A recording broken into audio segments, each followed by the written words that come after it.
Selamat siang Pak Kiki dan teman-teman semuanya. Perkenalkan nama saya Dini Tamara dengan NIM akhir 1512112.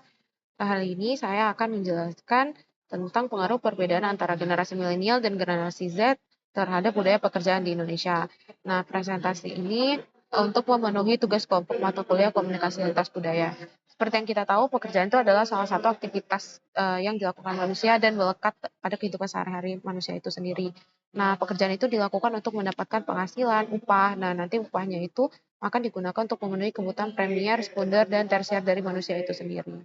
Nah, karena pekerjaan itu adalah sesuatu yang melekat pada manusia, eee, pekerjaan itu biasanya menyesuaikan dengan budaya dan tradisi dalam masyarakat gitu kan. Nah, di era yang sekarang serba digital, telah terjadi banyak pergeseran minat dalam dunia profesi. Mungkin kalau misalnya sebagai contoh, 10 tahun yang lalu orang-orang tuh pekerjaannya template, misalnya emang pengennya jadi dokter, jadi tentara, atau jadi PNS. Tapi di era serba digital sekarang karena ada pergeseran budaya dan tradisi, dan juga terdapat digitalisasi saat ini, jadinya orang-orang generasi sekarang, generasi Z dan seperti saya sendiri juga banyak ingin kerjanya tuh yang lebih gimana caranya kita dapat uang yang banyak, easy money gitu kan. Nah, itu tuh contoh pekerjaannya bisa seperti jadi influencer, jadi tiktokers yang mereka mendapatkan endorsement dari company, lalu juga mereka dipekerjakan untuk mempromosikan produk mereka gitu kan. Atau bisa juga jadi youtuber kayak menghibur orang, dan banyak juga sekarang ini pekerjaan bidang pekerjaan di dunia entertainment begitu. Nah, perputaran duitnya juga lebih bagus ya daripada dengan pekerjaan-pekerjaan yang seperti dulu, yang seperti dokter dan tentara, karena jalur tempuhnya kan emang kita harus belajar dulu, sekolah dulu, kuliah dulu. Tapi kalau misalnya sekarang ini aja tren dikit itu udah bisa menjadi suatu pekerjaan gitu kan.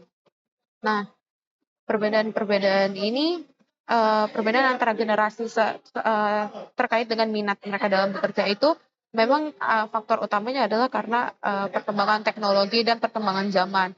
Udah banyak yang didigitalisasi, jadi kayak kita tuh sekarang, teknologi itu kan sumber informasi, jadi kayak semuanya tuh, udah beralih dengan, basisnya teknologi gitu loh. Orang-orang pengennya minat kerjanya yang di basisnya teknologi dan digital seperti sosmed juga.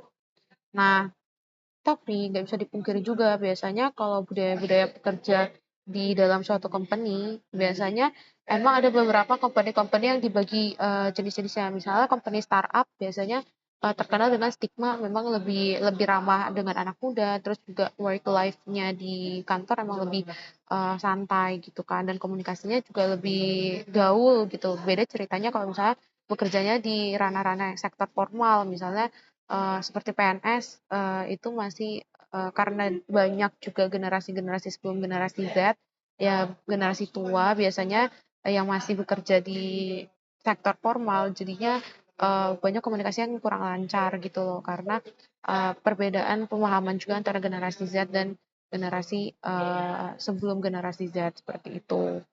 Selain itu, emang kalau misalnya bahas soal budaya pola pekerjaan di Indonesia, mungkin emang terasa banget gitu karena, biasanya generasi sebelum generasi Z banyak lebih mengejar, di sektor formal menjadi akpol atau menjadi PNS, tapi generasi Z sekarang cita-citanya lebih banyak, terarahnya gitu kan.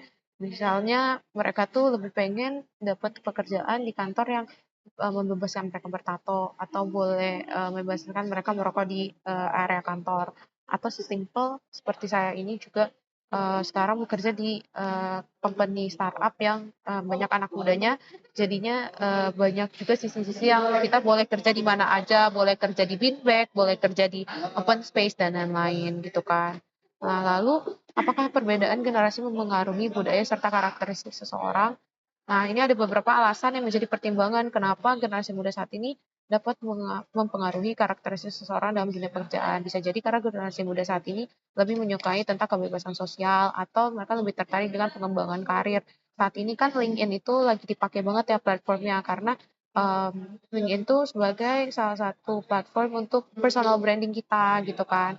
Nah, itu juga dari LinkedIn itu sendiri kita bisa ngeliat nih perkembangan karir dari seseorang itu seperti apa. dengan basis digital dan basisnya sosial media. Terus juga saat ini generasi muda tuh lebih banyak mengutamakan penyeimbangan finansial seperti itu.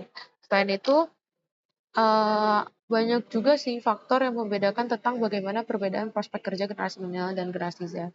Biasanya perbedaannya dalam pengalaman hidup, dalam nilai dan prioritas, terus juga dalam preferensi pekerjaan dan dalam gaya kerja gitu. Nah, tidak bisa kita pungkiri juga biasanya kalau dalam company gitu kan, itu kan di dalam dunia kerja tentu kita nggak bisa memastikan dan menggaransikan kalau misalnya dalam satu kerjaan itu cuma didominasi oleh generasi muda, tapi generasi tua juga turut bekerja dalam situ, begitu kan. Nah, untuk menghadapi perbedaan ini, perbedaan dari etos kerja atau kinerja setiap antar generasi ini tuh sebenarnya menjadi tantangan sendiri bagi kedua generasi tersebut, bagaimana mereka berdinamika di dalam dunia kerja. Karena biasanya generasi milenial itu kan lebih konservatif atau generasi di bawah milenial lebih konservatif, sedangkan generasi Z lebih santai. Nah, tantangan ini harus diimbangi dengan kolaborasi dan komunikasi yang seimbang, sehingga dinamika dalam pekerjaan juga aman gitu loh. Maka dari itu, eee, komunikasi itu penting untuk menyelaraskan dan meluruskan perspektif dari antar generasi. Selain itu, eee, berkembangnya zaman ini juga turut menjadi faktor utama dalam bagaimana pergeseran budaya dalam pekerjaan di antara dua generasi tersebut, begitu. Kuncinya adalah bagaimana setiap antar generasi mau menjalankan komunikasi dan menerima kolaborasi dari antar generasi supaya dinamika dalam pekerjaan tetap aman dan outputnya juga oke. Seperti itu. Sekian penjelasan dari saya. Terima kasih.